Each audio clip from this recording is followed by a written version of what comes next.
আসসালামু আলাইকুম everyone। গত পর্বে আমরা দেখছি অন পেজ অন পেজের বেসিক সম্পর্কে, অন পেজ কি আসলে।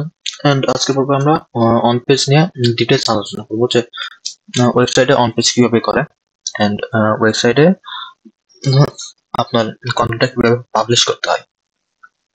তো তার আগে একটু আলোচনা করে নিই অন পেজের ভেতরে যে গুরুত্বপূর্ণ জিনিসগুলো। সেটা হচ্ছে টাইটেল ট্যাগ আপনার 60 ক্যারেক্টারের ভেতরে হতে হবে।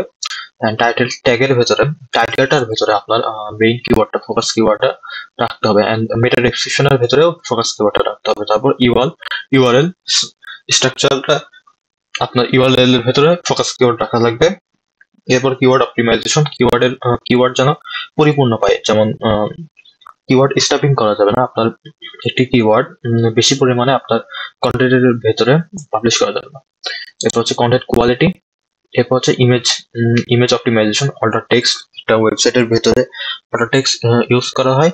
আরেকটা হচ্ছে আপনার ওয়েবসাইটের বাইরে, যেখান থেকে আমরা ইমেজটা নিই, যেমন ফাইল ম্যানেজার থেকে যে ইমেজটা নিই, ওই ইমেজটা অফলাইনে আমাদের এসইও করতে হয়। এন্ড তারপর হচ্ছে internal linking and external linking. তারপর হচ্ছে মোবাইল ফ্রেন্ডলি লিস্ট করতে হয়। তারপর হচ্ছে পেজ স্পিড দেখতে হয়। আমরা ধাপে ধাপে দেখে নিই। তো এটা হচ্ছে আমাদের ওয়েবসাইট। আচ্ছা, এর আগে একটা করতে চাইছিলাম, কিন্তু রেকর্ডের সমস্যার কারণে সেটা হয়নি। আমি নতুন করে দেখাচ্ছি। সো পোস্ট, এই আমরা ওয়েবসাইটে কন্টেন্ট পাবলিশ করার জন্য পোস্টে যাব। ওয়েবসাইটের ড্যাশবোর্ড থেকে পোস্টে যাব। এরপর হচ্ছে অ্যাড নিউ পোস্টে যাব।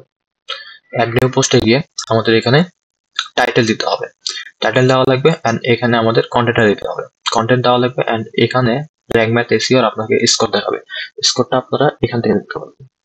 সো আমরা আমাদের কন্টেন্টটা নিই। এটা হচ্ছে আমাদের টাইটেল। সো আমরা আমাদের টাইটেলটা আগে বসিয়ে নেব। টাইটেলের জায়গায় টাইটেল দিলাম। এরপর আমরা আহ, কন্টেন্টটা কপি করব।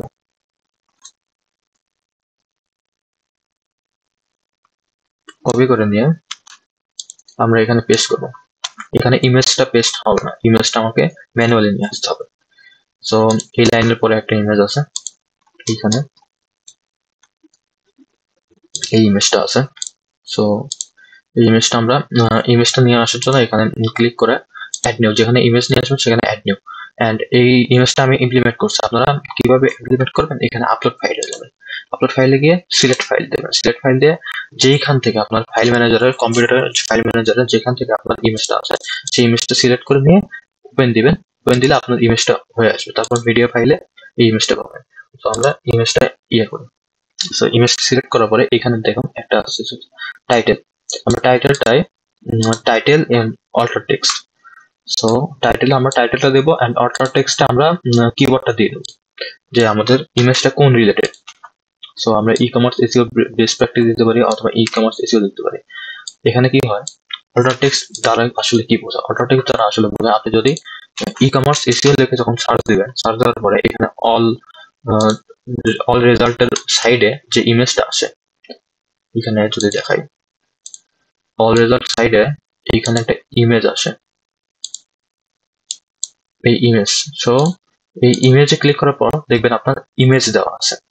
সো এই ইমেজগুলো কিভাবে আসে, এই ইমেজগুলো আসলে ওয়েবসাইট থেকে আসে। সো যে ওয়েবসাইটে যে ইমেজগুলো ইমপ্লিমেন্ট করা হয়, সেই ইমেজের ভেতরে অল্টার টেক্সট দেওয়া থাকে। যেমন ই কমার্স এসইও লেখে যখন সার্চ দিচ্ছেন, এই ইমেজটায় অল্টার টেক্সট দেওয়া আছে ই কমার্স এসইও, এই ইমেজটা দেওয়া আছে ই কমার্স এসইও, এই ইমেজটা দেওয়া আছে e commerce SEO. So alter টেক্সটের জায়গায় এই ইমেজটা চলে আসছে অল্টার টেক্সট দেওয়ার কারণে। সো আপনারা যখন এই ইমেজটা ক্লিক করবেন, অটোমেটিক্যালি রিডাইরেক্ট করে আপনাকে ওই ওয়েবসাইটে নিয়ে যাবে। দেখুন আপনাকে ওই ওয়েবসাইটে নিয়ে যাচ্ছে। তো এটা হচ্ছে অল্টার টেক্সটের একটা সুবিধা, যে অল্টার টেক্সট না দিলে আপনাকে এই ইমেজটা গুগলে আপনাকে শো করবে না। তো ইমেজ আমরা দিয়ে দিলাম, ক্যাপশন তার দরকার নেই, ডেসক্রিপশন চালিয়ে দিতে পারেন। সো এটা দেওয়ার পরে তারপরে আমরা ইনসার্ট ইনটু পোস্ট দেবো। ইনসার্ট ইনটু পোস্ট দেওয়ার পরে আমাদের হয়ে গেল, কিন্তু এটা ছোট করে দেখাচ্ছে, কিন্তু আপনি যদি বড় করে দিচ্ছেন, এখানে ইমেজের উপর ক্লিক করে এখানে পেন্সিল বাটন আছে, পেন্সিল বাটনে গিয়ে এখানে সাইজটা বড় করে দিবেন। সাইজটা ফুল সাইজ দিয়ে দিলে ফুল, এখানে আপনি কোথায় রাখবেন, মাঝখানে রাখবেন বা সেন্টারে রাখবেন, এটা আপনার ইচ্ছা। তো আমরা সেন্টারে রাখলাম। দেখুন ফুল সাইজ বড় হয়ে গেছে। এখন আরো ইমেজ ইমপ্লিমেন্ট করা লাগবে আমার। তো এরপর আছে হচ্ছে অপটিমাইজেশন মোবাইল ফার্স্ট ফিক্স। তো এইখানে আমরা আরেকটা ইমেজ দেবো, এখানে আমরা এই ইমেজটা দেবো। সো ইমেজ কন্টেন্টটা এখানে ছিল, টাইটেলটা ছিল এইটা। সো আমরা এই টাইটেলটা এখানে বসে দিই এন্ড অর্ডারটা দেবো মোবাইল।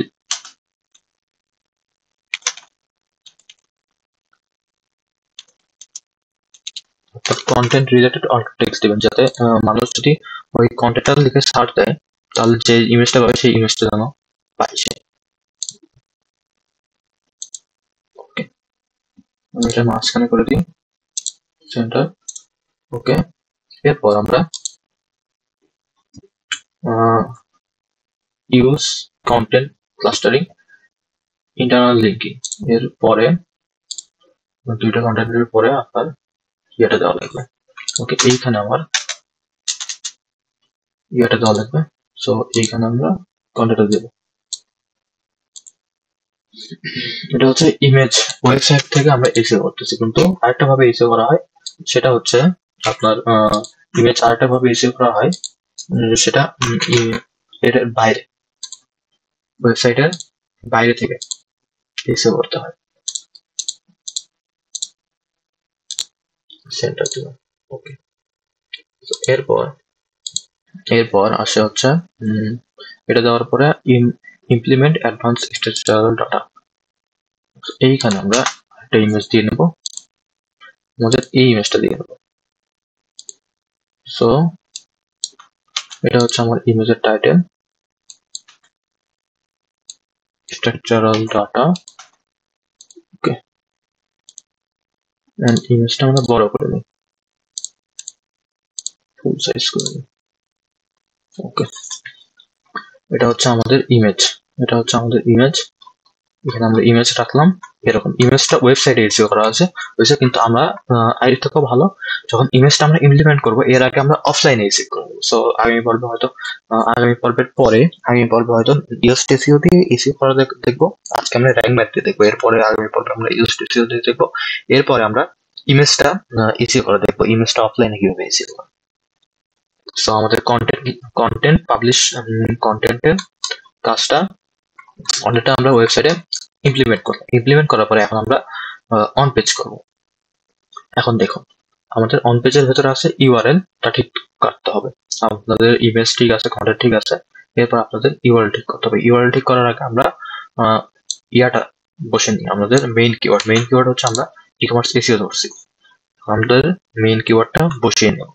এখানে মেইন কিওয়ার্ড কোথায় বসে? র্যাঙ্ক ম্যাথের নিচে, ক্লাসিক এডিটর দিয়ে ইনস্টল দিচ্ছে, ক্লাসিক এডিটরের নিচে আমরা মেইন কিওয়ার্ড দিয়ে দেবো। মেইন কিওয়ার্ড দেওয়ার পরে দেখুন কন্টেন্টটা যেহেতু অপটিমাইজ, ফুল কন্টেন্টটা অপটিমাইজ, সেহেতু আমাদের এসিও স্কোর দেখুন 78 উঠে গেছে, 100-র ভেতরে 78, অলমোস্ট 80% মতো আপনার এসিও স্কোর উঠে গেছে। এখন আপনি যদি আরো ভালোভাবে এসিও করতে পারেন, শুধুমাত্র মেইন কিওয়ার্ড দেওয়ার পরে 80% স্কোর উঠে গেছে। এরপর আমরা যেগুলো দেখবো হচ্ছে সাইড কিওয়ার্ড, আপনার মেইন কিওয়ার্ড বাইরে যে কিওয়ার্ড গুলো আছে সেই কিওয়ার্ড গুলো দিয়ে দেবো। এসইও ফর ই কমার্স, এটা দিয়ে দিলাম।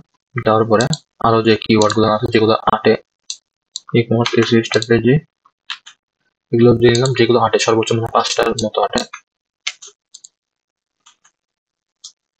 ওকে, স্কোর 81, অলমোস্ট 81 হয়ে গেছে।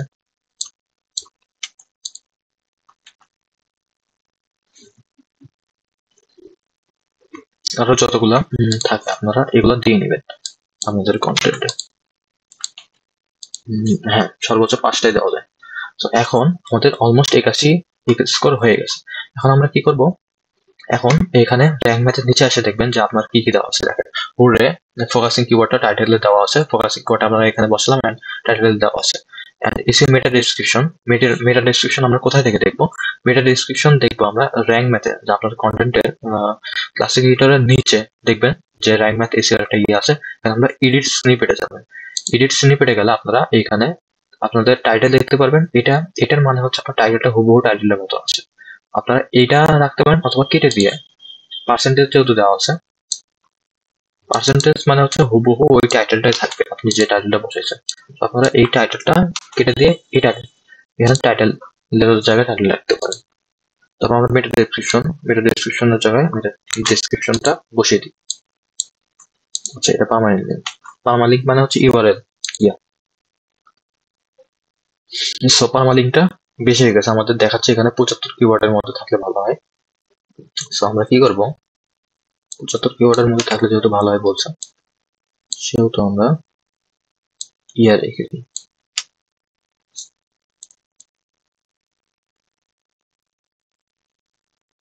আচ্ছা, 2025টা কেটে দিই। আচ্ছা, এই পর্যন্তই থাক।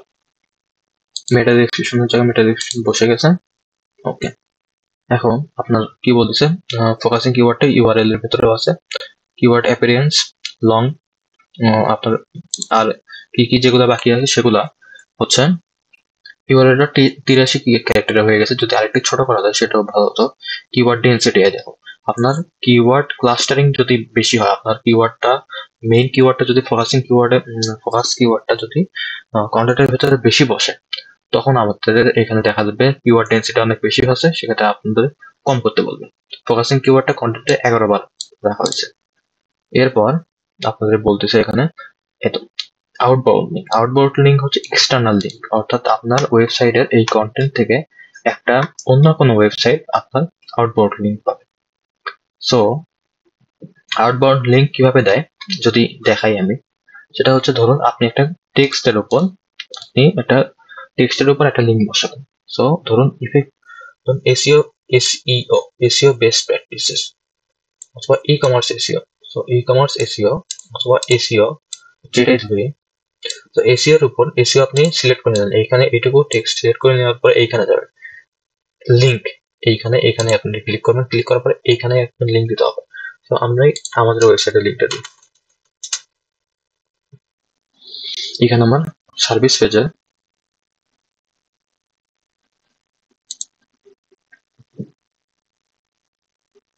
আচ্ছা, এইখানে আমরা যে সার্ভিস পেজে এসইও আপনার ওই রিলেটেড ইয়েটা দিতে হবে। আমরা এখানে আমাদের কম্পিটিটরের কোনো এক্সটার্নাল লিঙ্ক দেবো না, আমরা আমাদের হচ্ছে নিশ রিলেটেড কোনো ভালো বড় কোনো ওয়েবসাইটের লিঙ্ক দেবো, যেমন আপনারা গুগল, মেটা অথবা এই টাইপ এইসরেফ, তারপর হচ্ছে আপনার সেমরাস, এই রিলেটেড কোনো ওয়েবসাইটের লিঙ্ক দিতে পারেন। এগুলো কম্পিটিটর না, এগুলো হচ্ছে ন্যাশনাল রিলেটেড বা ইন্টারন্যাশনাল রিলেটেড ওয়েবসাইট। সো আমি এখানে লিঙ্ক দিলাম। সো এই লিঙ্কে যখন কেউ ক্লিক করবে সে আমার ওয়েবসাইটে চলে যাবে।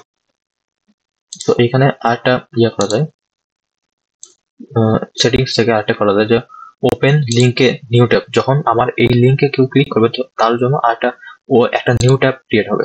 নিউ ট্যাব ক্রিয়েট হয়ে সে ওই লিঙ্কটা সেই কন্ট্যাক্টটা করতে পারবে। সো দেখুন আমি এক্সটার্নাল লিঙ্কিং করার পরে আমার এসইও স্কোর একটু বেড়ে গেছে, 81 থেকে 87 হয়ে গেছে।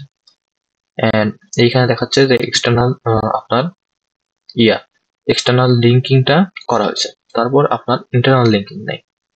সো আমরা ইন্টারনাল লিঙ্কিং করি। ইন্টারনাল লিঙ্কিংটা ওয়েবসাইটের সাথেই করি, ওয়েবসাইটের মেইন পেজ।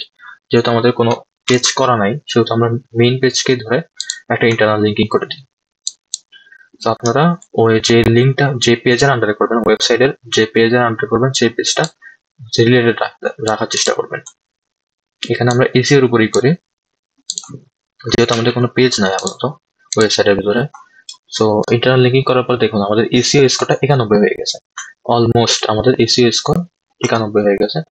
এইখানে দেখাচ্ছে। এরপর আমাদের আর কি ভাবে আছে, এটা হচ্ছে আমাদের কন্টেন্ট অপটিমাইজ করা। আমরা 91 স্কোর পর্যন্ত তুললাম। এরপর আরো তোলা যায়, যেখানে 83 কম ক্যারেক্টার ইউজ করতে বলছে আপনাদের ইয়ার লিঙ্কে। সো এই লিঙ্কটা যদি আমরা ছোট করি, যেমন ধরুন এই শুধুমাত্র আমরা ই কমার্স এসইও রাখলাম। শুধুমাত্র ই কমার্স এসইও রাখার পর দেখুন আপনাদের ই কমার্স এসইও টিপস রাখি। ই কমার্স এসইও নিয়ে শুধু একটা পেজ হবে, তো আমরা টিপস রাখি। সো 95 হয়ে গেল, এটাও টিক মার্ক হয়ে গেছে। দেখুন আপনাদের কন্টেন্টের বেসিক এসইও, অ্যাডিশনাল এসইও যা যা আছে এখানে সবকিছু টিক মার্ক হয়ে গেছে। ওকে, সো আমাদের দেখাচ্ছে যে আপনার এই কন্টেন্টটা ফুললি অপটিমাইজ। এখন 95 থেকে হচ্ছে 95 থেকে হাই। আপনি যদি কন্টেন্টটা আরো মনে করেন যদি ওয়ার্ড বাড়ান তখন আপনার স্কোরটা আরো বেশি বাড়বে। আর আপনি যদি কন্টেন্টে আরো যদি আমি অন্য কোনো কিওয়ার্ড ইউজ করে দেখি, বেস্ট প্র্যাকটিসেস, ওকে,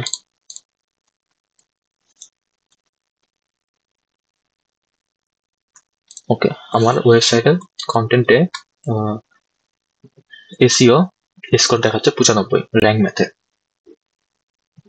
সো এটা আমরা কন্টেন্টটা অপটিমাইজ করার পরে আমরা কি করব, র্যাঙ্ক ম্যাথ দিয়ে অপটিমাইজ করার পরে আমরা পাবলিশ দেব। সো আরেকবার দেখে নেব আমাদের কি কি আছে। আমরা ফার্স্টে টাইটেল বসালাম, আমাদের সিলেক্ট করা টাইটেলটা বসালাম। টাইটেলে আমাদের অবশ্যই খেয়াল রাখতে হবে টাইটেলে আমাদের মেইন কিওয়ার্ডটা আছে কিনা। টাইটেল বসানোর পরে আমরা হচ্ছে কন্টেন্টে বসাবো, আমাদের কন্টেন্টটা বসানোর পরে আমরা ইমেজটা বসানোর পরে আমরা অর্ডার টেক্সট দেবো। তো ইমেজটা বসানোর পরে যদি আপনাদের ধরো ইমেজ সবগুলো বসানো অর্ডার টেক্সট দেওয়ার পরে যদি দেওয়ার জন্য এখানে এডিটে গিয়ে আপনাদের এখানে হচ্ছে অল্টারনেটিভ টেক্সট, এটা হচ্ছে অর্ডার টেক্সট দিয়ে আপনারা আপডেট দিবেন এখানে। সো এরপরে আপনারা আর একটা কাজ করতে পারেন, অল্টার টেক্সটের পাশাপাশি এখানে লিংক দিয়ে দিতে পারেন।